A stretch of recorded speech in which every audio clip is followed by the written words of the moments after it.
ബി.ജെ.പിക്ക് കേരളത്തിൽ ഭരണം പിടിക്കാനാവുമോ എന്നുള്ള ഒരു പ്രധാനപ്പെട്ട ചോദ്യമുണ്ട്. ആ ചോദ്യത്തിന് ചില ഉത്തരങ്ങളുമുണ്ട്. നമുക്കത് മുന്നോട്ട് പോകുമ്പോൾ ഡിസ്കസ് ചെയ്യാം. എങ്കിലും സാറിൻ്റെ അടുത്ത് ഞാൻ ചോദിക്കുകയാണ്. ഈ പറയുന്ന തെരഞ്ഞെടുപ്പ് കഴിഞ്ഞതോടുകൂടി തന്നെ ബി.ജെ.പി വോട്ട് എവിടെ നിന്നാണ്, എങ്ങനെയാണ് എത്തിയതിനെ പറ്റിയിട്ട് കണക്ക് കൃത്യമായിട്ടുണ്ട്. അതായത് നഗരമേഖലകളിൽ കൂടുതലും ബി.ജെ.പിക്ക് വോട്ട് കിട്ടിയത് ആ മേഖലകളിൽ നിന്നാണ്. പിന്നെ റൂറൽ മേഖലയിലാണ് കുറവുണ്ടായത്. പക്ഷേ മുസ്ലിം മെജോറിറ്റി ഏരിയയിൽ ബി.ജെ.പിക്ക് 90% ഹിന്ദുക്കൾ വോട്ട് ചെയ്തിരിക്കുന്നു എന്ന് പറയുന്ന ഒരു വലിയ വസ്തുതയുണ്ട്. അപ്പോൾ ബി.ജെ.പി വിചാരിച്ചാൽ, നന്നായി പ്രവർത്തിച്ചാൽ ബി.ജെ.പിക്ക് കേരളത്തിൽ അധികാരം പിടിക്കാൻ കഴിയുമല്ലേ? ബി.ജെ.പി ഹിന്ദുക്കളുടെ ഇടയിൽ വർക്ക് ചെയ്യാറുണ്ടോ? വർക്കിംഗ് പലപ്പോഴും പല മേഖലകളിലും ഹിന്ദുക്കളുടെ കുറവാണെന്നുള്ളതാണ്. ഹൈന്ദവരുടെ പ്രശ്നങ്ങളിൽ ബി.ജെ.പി ഇടപെടാറുണ്ടോ? അത് രണ്ട്. മൂന്നാമത്തെ ഒരു ചോദ്യം, ഈ കേരളത്തിലെ പല ഹൈന്ദവ ക്ഷേത്രങ്ങളിലും ഫിഡൽ കാസ്ട്രോവിൻ്റെയും ചെഗുവേരയുടെയും ഫോട്ടോ വെച്ച് വിപ്ലവ ഗാനങ്ങളാണ്, ഡിവോഷണൽ സോങ്സ്, ഭക്തി ഗാനങ്ങളുടെ സ്ഥാനത്ത് അവർ എന്താ പാടുന്നത്. ഇതിൽ ഏതെങ്കിലും ബി.ജെ.പി നേതാവ് പ്രതികരിച്ചിട്ടായിട്ട് ഞാനിതുവരെ കണ്ടിട്ടില്ല. മേ ബി വല്ല വിശ്വ ഹിന്ദു പരിഷത്തിൻ്റെ ആൾക്കാരോ അതല്ലെങ്കിൽ സംഘത്തിൻ്റെ ആൾക്കാരോ പ്രതികരിക്കുന്നുണ്ടാവും. ബി.ജെ.പി ഇതിനകത്ത് പ്രതികരിക്കാറില്ല. പിന്നെ ഹിന്ദുക്കൾ വോട്ട് ചെയ്തിട്ടുണ്ട് എന്ന് നമുക്ക് അനുമാനിക്കാം. നമുക്ക് അങ്ങനെ ഒരു സമാധാനിക്കാം. 90% ഹിന്ദുക്കളും ബി.ജെ.പിക്ക് വോട്ട് ചെയ്തിട്ടുണ്ട് എന്ന് അനുമാനിക്കാം. പറയൂ. അല്ല, ഇതിനകത്ത് കുറച്ച് ഡേറ്റ ഉള്ളതെന്ന് പറഞ്ഞു കഴിഞ്ഞാൽ വളരെ രസകരമായ ചില കാര്യങ്ങളുണ്ട്. അർബൻ വേഴ്സസ് റൂറൽ എന്നുള്ള രീതിയിലാണ് ബി.ജെ.പിക്ക് വോട്ട് കിട്ടിയതെന്നുള്ളതാണ്. അതായത് 19.46% വോട്ട് നഗരങ്ങളിൽ നിന്നാണ് ബി.ജെ.പിക്ക് കിട്ടിയതെന്നാണ്. ഗ്രാമങ്ങളിൽ അത് 14.5% കുറഞ്ഞു എന്നുള്ളതാണ്. അതുപോലെ തന്നെ അർബൻ ഏരിയയിൽ കോർപ്പറേഷനിൽ കൂടുകയും മുനിസിപ്പാലിറ്റി ഏരിയയിൽ കുറയുകയും ചെയ്തിട്ടുണ്ട്. അതായത് മുനിസിപ്പാലിറ്റി ഏരിയയിൽ 4%-ലേറെ വ്യത്യാസം ഉണ്ടായിട്ടുണ്ട് എന്നുള്ളതാണ് ഇതിലേറ്റവും പ്രധാനപ്പെട്ട കാര്യം. റൂറൽ ഏരിയകളിൽ മലപ്പുറം ഒഴിവാക്കിയാൽ ബാക്കിയുള്ള സ്ഥലങ്ങളിൽ 21.1 ആയി ഉയരാൻ ബി.ജെ.പിയുടെ വോട്ട് ഷെയറിന് കഴിയുമെന്നാണ് പറയുന്നത്. മലപ്പുറത്തത് 5.5% എന്നാണ് പറയുന്നത്. അപ്പോൾ ബി.ജെ.പിക്ക് നിലവിൽ വോട്ട് ചെയ്യുന്ന ആൾക്കാരെ പറ്റിയിട്ടുള്ളൊരു കണക്ക് കൂടി ഇതിനകത്ത് പറയുന്നുണ്ട് എന്നുള്ളതാണ്. കമ്മ്യൂണിസ്റ്റുകാർ ബി.ജെ.പിക്ക് വോട്ട് ചെയ്യില്ല. ഈ പറയുന്ന മുസ്ലിങ്ങൾ ബി.ജെ.പിക്ക് വോട്ട് ചെയ്യില്ല. ലത്തീൻ കത്തോലിക്കർ ബി.ജെ.പിക്ക് വോട്ട് ചെയ്യില്ല. അപ്പോൾ ഈ 3 വിഭാഗവും ഒഴിച്ചു നിർത്തി കഴിഞ്ഞാൽ ബാക്കിയുള്ളവർ വോട്ട് ചെയ്യാം എന്നുള്ളതാണ് ഇതിനകത്ത് ഏറ്റവും പ്രധാനപ്പെട്ട കാര്യം. അതിനകത്ത് പറയുന്നത് എന്ന് പറഞ്ഞു കഴിഞ്ഞാൽ യാക്കോബായ, ഓർത്തഡോക്സ്, പിന്നെ അതുപോലെ തന്നെ മലങ്കര കത്തോലിക്കർ തുടങ്ങിയ വിഭാഗങ്ങളൊക്കെ ബി.ജെ.പിക്ക് വോട്ട് ചെയ്യാനായിട്ട് സാധ്യതയുണ്ടെന്നാണ് പറയുന്നത്. മുഴുവൻ ഹിന്ദു കമ്മ്യൂണിസ്റ്റുകളും ഓർത്തഡോക്സ്, മാർത്തോമ, സീറോ മലബാർ സഭകളും അടുത്ത തിരഞ്ഞെടുപ്പിൽ ഇവിടെ നിന്ന് മാത്രം ശ്രമിച്ചാൽ, അവരെയൊക്കെ കൂട്ടിയാൽ തന്നെ 20 മുതൽ 25% സീറ്റ് ബി.ജെ.പിക്ക് പിടിക്കാൻ കഴിയുമെന്നാണ് പറയുന്നത്. പ്രിയൻ, ബി.ജെ.പിക്ക് എത്ര സീറ്റ് കിട്ടി ഈ തെരഞ്ഞെടുപ്പിൽ? 3 സീറ്റ്. ഏതൊക്കെ സീറ്റാ? കഴക്കൂട്ടം, നേമം, ചാത്തന്നൂർ. ഈ 3 മണ്ഡലങ്ങളിൽ ക്രൈസ്തവർ എത്രയുണ്ട്, മുസ്ലിംസ് എത്രയുണ്ട്? ക്രൈസ്തവ വോട്ട് കുറവാണ്, മുസ്ലിങ്ങളുണ്ട്. ഈ പറയുന്ന ചാത്തന്നൂർ കുറവാണെങ്കിലും ചാത്തന്നൂർ ക്രിസ്ത്യാനികൾ വളരെ കുറവാണ്. പിന്നെ മുസ്ലിങ്ങളുണ്ട്. നേമം, കഴക്കൂട്ടം മണ്ഡലങ്ങളിൽ മുസ്ലിം പോപ്പുലേഷൻ ഉണ്ടെങ്കിലും ക്രിസ്ത്യൻ പോപ്പുലേഷൻ വളരെ കുറവാണ്. അതുകൊണ്ട് നേമത്തും പിന്നെ ചാത്തന്നൂരും എന്താ ഈ ബി.ജെ.പി ജയിക്കാൻ സാധ്യത വന്നു. ക്രൈസ്തവരുടെ എണ്ണം കുറവാണ്, അതുകൊണ്ട് മാത്രം. മുസ്ലിം പോപ്പുലേഷൻ കൂടുതലായ കഴക്കൂട്ടത്ത് അങ്ങ് ഒരു മുൻ കേന്ദ്രമന്ത്രി കടന്നുകൂടി എന്ന് വേണേൽ പറയാം നമുക്ക്. അതിനൊരു വിജയം, ഒരു വൻ വിജയം എന്നൊന്നും ഞാൻ പറയില്ല. എത്ര വോട്ടിനാ ജയിച്ചത്? 400 വോട്ടിനാ അതോ 500 വോട്ടിനാ? ചെറിയ വ്യത്യാസമേ ഉള്ളൂ.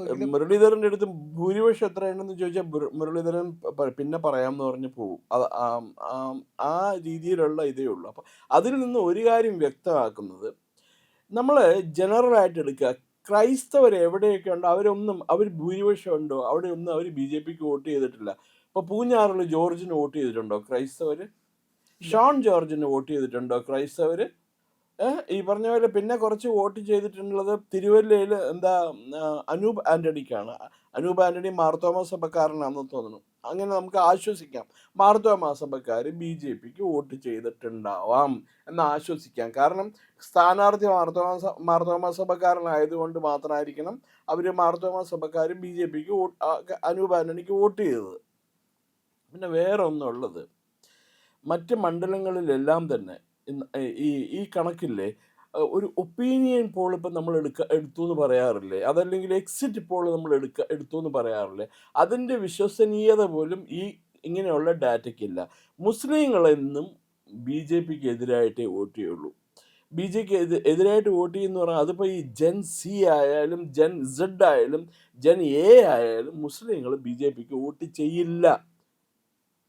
അതുപോലെ ക്രൈസ്തവരും ബി ജെ പിക്ക് വോട്ട് ചെയ്യില്ല. കാരണം ഇന്നലെ ഞാൻ സ്റ്റാൻലി സെബാസ്റ്റ്യൻ ഉണ്ട്, നമ്മുടെ എന്താ പറയുന്നത്, അഡ്വക്കേറ്റ് അല്ല, അയാളൊരു എഡ്യൂക്കേഷനിസ്റ്റാണ്, പാലാക്കാരനാണ്, സത്യക്രിസ്ത്യാനിയാണ്. അദ്ദേഹം ഈ പറഞ്ഞ പോലെ സംഘി ബി ജെ പിയുടെ ആളാണ് എന്നാണ് അദ്ദേഹം പറയുന്നത്. ബി ജെ പിയുടെ എപ്പോഴും ചില ഇൻഫർമേഷനൊക്കെ അദ്ദേഹം വളരെ തന്ത്രപ്രധാനമായ ഇൻഫർമേഷനൊക്കെ അദ്ദേഹം കേന്ദ്ര ഗവൺമെൻറ്റിനും ബി ജെ പിയുടെ കേന്ദ്ര നേതൃത്വത്തിനൊക്കെ അറിയിക്കാറുണ്ട്. അദ്ദേഹം പറഞ്ഞത് ഈ തെരഞ്ഞെടുപ്പിൽ എന്താ ഉണ്ടായെന്നറിയാമോ, ഇവാഞ്ചലിസ്റ്റുകളാണ് ബി ജെ പിക്ക് എതിരായിട്ട് വോട്ട് ചെയ്തതെന്നാണ് പറയുന്നത്. അവർ ബി ജെ പിക്ക് എതിരായിട്ടാണ് പ്രചരണം നടത്തുന്നത്, ഞങ്ങൾ കത്തോലിക്കക്കാരൊന്നുമല്ല. അങ്ങനെയാണ് കത്തോലിക്കക്കാരുള്ളിടത്ത് എന്തുകൊണ്ട് ബി ജെ പിക്കാർ വോട്ട് ചെയ്തില്ല? മറ്റേ യാക്കോബായ സഭക്കാർ എന്തുകൊണ്ട് വോട്ട് ചെയ്തില്ല? യാക്കോബായ സഭക്കാരൻ ഒരു പള്ളിയിൽ മെത്രാനുണ്ടല്ലോ, മറ്റേ കറുത്ത ഉടുപ്പും ചുമന്ന തൊപ്പിയും വെച്ചുകൊണ്ട് നടക്കുന്ന ഒരു ചങ്ങാതി, അയാൾ എന്നും ബി ജെ പിക്ക് എതിരായിട്ട് ഫേസ്ബുക്കിൽ പോസ്റ്റ് ഇടുന്ന ഒരു മെത്രാനായുള്ളത്. അതേപോലെ ബിഷപ്പ് ഈ എക്ലിമിസും പിന്നെ എന്തെന്നാ റബ്ബറിന് 400 രൂപയ്ക്ക് കിൻഡലിന് വിൽക്കാൻ നടക്കുന്ന ചങ്ങാതി ഉണ്ട്, എന്താ പാമ്പ്ളാനി, അയാളെ മറ്റേ അവർ ബി ജെ പിക്ക് വോട്ട് ചെയ്യുന്നു തോന്നുന്നുണ്ട്. അവർ കച്ചവടക്കാരാണ് യഥാർത്ഥത്തിൽ. മനസ്സിലായില്ലേ? അവര് വേണ്ടി വന്നാൽ മറ്റേ സഭയിലെ പള്ളി വരെ പൊളിച്ച് വിൽക്കാൻ തയ്യാറായിട്ട് നിൽക്കുന്ന ആളാണ് ഈ ഇങ്ങനെയുള്ള ആൾക്കാർ. അവർ ബി ജെ പിക്ക് വോട്ട് ചെയ്യില്ല. കാരണം അവർ ഹിന്ദുക്കളുടെ സനാതന ധർമ്മത്തിൻ്റെ നാശം കാത്തിരിക്കുന്നവരാണ് അവർ. അവരിൽ നിന്നും നമുക്ക് ഒരു എന്താ ബി ജെ പിക്ക് അവരിൽ നിന്ന് ഒരു നീതിയോ ന്യായമോ ലഭിക്കില്ല. അവർ ബി ജെ പിയെ നശിപ്പിക്കാൻ വേണ്ടി നടക്കുന്നതാണ്. പിന്നെ ഈ കണക്കുകളൊക്കെ ഈ പറഞ്ഞ പോലെ നമുക്ക് ഒപ്പീനിയൻ പോളും എക്സിറ്റ് പോളും സർവേ പോളും നടത്തുന്ന പോലെ ആണ് നമുക്കിത് ചെയ്യാൻ പറ്റുള്ളൂ. 18% ആർത്തോമാക്കാരും ബി ജെ പിക്ക് വോട്ട് ചെയ്തു എന്നൊക്കെ പറയണതൊക്കെ എനിക്ക് തോന്നണൊക്കെ ശുദ്ധ പൊഴക്ക. ഞാൻ കഴിഞ്ഞ ദിവസം കൂടി ഒരു വലിയ പണ്ഡിതൻ്റെ അടുത്ത് ചോദിച്ചിരുന്നു, ഇസ്ലാം സമുദായത്തിൽപ്പെട്ടവർ ബി ജെ പിക്ക് വോട്ട് ചെയ്യുന്നത് നിങ്ങൾ തോന്നുന്നുണ്ടോ? അയാൾ പറയും, നിങ്ങൾ ഏത് നൂറ്റാണ്ടിലാണ് ജീവിക്കണം? ഇതൊരു 50 വർഷം മുമ്പുള്ള കണക്കാണ്. ബി ജെ പിക്ക് ഇസ്ലാം സമുദായക്കാർ വോട്ട് ചെയ്യില്ല എന്നുള്ളത്. ഇന്ന് അതൊക്കെ മാറി. പുതിയ തലമുറയിലെ പിള്ളേർ മുഴുവൻ ബി ജെ പിക്കാണ് വോട്ട് ചെയ്യണത്. ഇപ്പം എവിടെ പോയി എന്നിട്ട് വോട്ട് ചെയ്യണം മുഴുവൻ? മലപ്പുറത്ത് ഒരു ബി ജെ പിക്കാരൻ എവിടെയെങ്കിലും കെട്ടിവെച്ച പൈസ കിട്ടിയിട്ടുണ്ടോന്നോട് എനിക്ക് സംശയം. പക്ഷെ മലപ്പുറത്ത് നിന്ന് ഇൻട്രസ്റ്റിംഗ് ആയിട്ടുള്ള ഒരു കണക്ക് വരുന്നുണ്ട്. അതായത് കേരളത്തിലെ എല്ലാ ഹിന്ദുക്കളും ക്രിസ്ത്യാനികളും കണ്ടിരിക്കേണ്ട ഒരു ഡേറ്റ എന്ന് പറഞ്ഞിട്ടാണ് പറഞ്ഞിരിക്കുന്നത്. ഹിന്ദു മെജോറിറ്റി ഏരിയയിൽ ബി ജെ പിയുടെ വോട്ട് എന്ന് പറയുന്നത് 32%. 32% ഹിന്ദുക്കളാണ് വോട്ട് ചെയ്തിരിക്കുന്നത്. പിന്നെ അതായത് ഹിന്ദുക്കളിൽ 32 പേര് വോട്ട് ചെയ്തു. 100 ഹിന്ദുക്കൾ എടുത്തു കഴിഞ്ഞാൽ 32 പേര് ഹിന്ദുവിന് വോട്ട് ചെയ്തു. പക്ഷേ മുസ്ലിം പോപ്പുലേഷൻ ഉയരുന്ന സ്ഥലങ്ങളിൽ, അതായത് മുസ്ലിം ഭൂരിപക്ഷ പ്രദേശങ്ങളിൽ ഹിന്ദു വോട്ട് ഷെയർ കൂടുന്നതായിട്ട് കാണാൻ പറ്റും. അതിൽ ഏറ്റവും പ്രധാനം എന്ന് പറഞ്ഞു കഴിഞ്ഞാൽ മുസ്ലിം ജനസംഖ്യ ഭൂരിപക്ഷം എത്തിയ സ്ഥലങ്ങളിൽ 90% ഹിന്ദുക്കളും ബി ജെ പിക്ക് വോട്ട് ചെയ്തു. അതായത് ഹിന്ദു വോട്ടുകൾ മുഴുവൻ ബി ജെ പിക്ക് പോവുക. 90% ഹാർഡ് കോറായിട്ടുള്ള കോൺഗ്രസ് പ്രവർത്തകനും ഹാർഡ് കോറായിട്ടുള്ള CPM പ്രവർത്തകനും ഒഴികെ മുഴുവൻ ഹിന്ദുക്കളും ഹിന്ദു വോട്ടുകൾ ബി ജെ പിക്കാണ് ചെയ്യുന്നത് മുസ്ലിം ഭൂരിപക്ഷ മേഖലയിൽ. അപ്പൊ അവർക്കറിയാം ഇതിന്റെ ആപത്ത് എന്താണെന്ന്. ആ ആപത്തിന്റെ അനുഭവത്തിൽ വരുന്ന ആൾക്കാരാണ് അവര്. അത് കേരളത്തിലെ മറ്റ് മേഖലകളിലും വന്നാലേ ഞങ്ങൾ പഠിക്കൂ എന്നാണ് ഇവിടുത്തെ ഹിന്ദുക്കൾ എടുത്തിരിക്കുന്ന നിലപാട്. അങ്ങനെയാണെങ്കിൽ ബി ജെ പി അധികാരത്തിൽ വരാതിരിക്കുകയും മുസ്ലിം പോപ്പുലേഷൻ കൂടുകയും കേരളം മൊത്തത്തിൽ മുസ്ലിം ഭൂരിപക്ഷം ആയതിനു ശേഷമായിരിക്കും ഹിന്ദു ഒരു ബോധം തെളിയുക എന്നാണ് എനിക്ക് തോന്നുന്നത്. കേരളത്തിലെ വേറൊരു പ്രതിസന്ധി കൂടി ഉടലെടുക്കും. കാരണം മാലിദ്വീപിലെ കേരളത്തിൻ്റെ ഏതാണ്ട് അടുത്തായിട്ട് വരുമല്ലോ, മാലിദ്വീപിലെ ജനങ്ങൾ മുഴുവൻ കേരളത്തിൽ വന്നിട്ടാണ് സെറ്റിൽ ചെയ്യണത്. എന്താ കാരണം എന്ന് വെച്ചാൽ മാലിദ്വീപ് മുങ്ങിക്കൊണ്ടിരിക്കുകയാണ്. അവരുടെ സീ ലെവൽ റൈസിങ് വളരെ ആശങ്കാജനകമായ രീതിയിലേക്ക് എത്തിയിട്ടുണ്ട്. അവരെ സംബന്ധിച്ചിടത്തോളം ഏറ്റവും എളുപ്പം വന്ന് സെറ്റിൽ ചെയ്യാവുന്ന ഒരു സ്ഥലം കേരളമാണ്.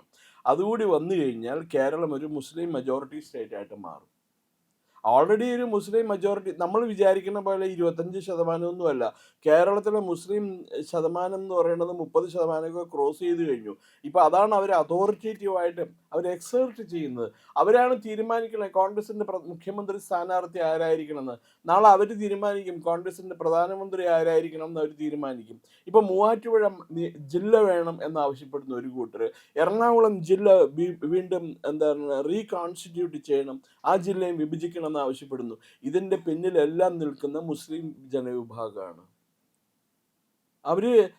അവർക്ക് സംവരണത്തിന് എലിജിബിലിറ്റി ഉണ്ടോ ഇല്ലോ ഉള്ള കാര്യം കൂടി ഒന്ന് ആലോചിച്ച് നോക്കിയ പ്രിയൻ.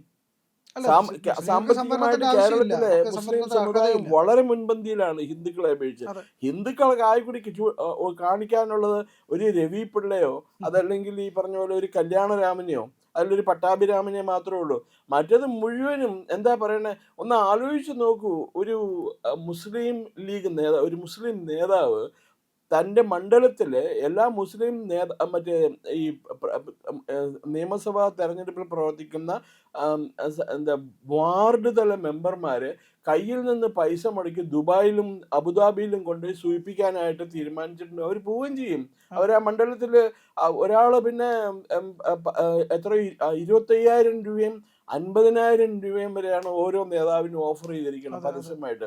അപ്പൊ അങ്ങനെയുള്ള ആൾക്കാർക്ക് ഇനി സംവരണത്തിന്റെ ആവശ്യമുണ്ടോ? അവർ ആവശ്യപ്പെടുന്ന ഇനിയും സംവരണം വേണം, കൂടുതൽ സംവരണം വേണം എന്നാണ് അവർ ആവശ്യപ്പെടുന്നത്. BJP യഥാർത്ഥ ശത്രുക്കളെ മനസ്സിലാക്കാതെ, യഥാർത്ഥ സുഹൃത്തുക്കളെ കണ്ടെത്താതെ, യഥാർത്ഥ ബന്ധുക്കളെ കണ്ടെത്താതെ BJP രക്ഷപ്പെടാൻ പോകുന്നില്ല. ഉള്ള കാര്യം പറയാമല്ലോ. അവർ ഈ പറഞ്ഞ പോലെ ഉത്തരേന്ത്യയിൽ മധ്യപ്രദേശിലാണെങ്കിലും ഉത്തർപ്രദേശിലാണെങ്കിലും രാജസ്ഥാനിലാണെങ്കിലും ഗുജറാത്തിലാണെങ്കിലും അവർക്കറിയാം മുസ്ലിങ്ങളെ കൊണ്ടുള്ള അതല്ലെങ്കിൽ ക്രൈസ്തവരെ കൊണ്ടുള്ള ഉപദ്രവം എത്രയാണെന്ന് അവർക്കറിയാം. അവർ അനുഭവിച്ചിട്ടുണ്ട്. കേരളത്തിലെ ജനങ്ങൾ ഒരിക്കൽ അനുഭവിച്ചതാണ്. വിദേശ ഫണ്ട് ഇവിടെ കൊണ്ടുവന്ന് ഡംപ് ചെയ്യാണ് എന്താ ഹൈന്ദവതയ്ക്കെതിരായിട്ട്, മതപരിവർത്തനത്തിനായിട്ട്. ഇതൊന്നും നിയന്ത്രിക്കാതെ ഒരു പണിയും ചെയ്യാൻ പറ്റില്ല. ഈ ബിഷപ്പുമാരൊക്കെ ഉണ്ടല്ലോ അരമനയിലിരിക്കുന്ന, അവന്മാരെ കൊണ്ടുപോയി പാടത്ത് പണിയെടുപ്പിക്കണം. അവന്മാരെ കൊണ്ടുപോയിട്ട് ഉഴുവാൻ പറയണം, അല്ലെ പശുവിനെ കറക്കാൻ പറയണം അവന്മാരോടത്ത്, അല്ലെ കന്നുകാലിനെ തെളിച്ചുകൊണ്ട് നടക്കാൻ പറയണം.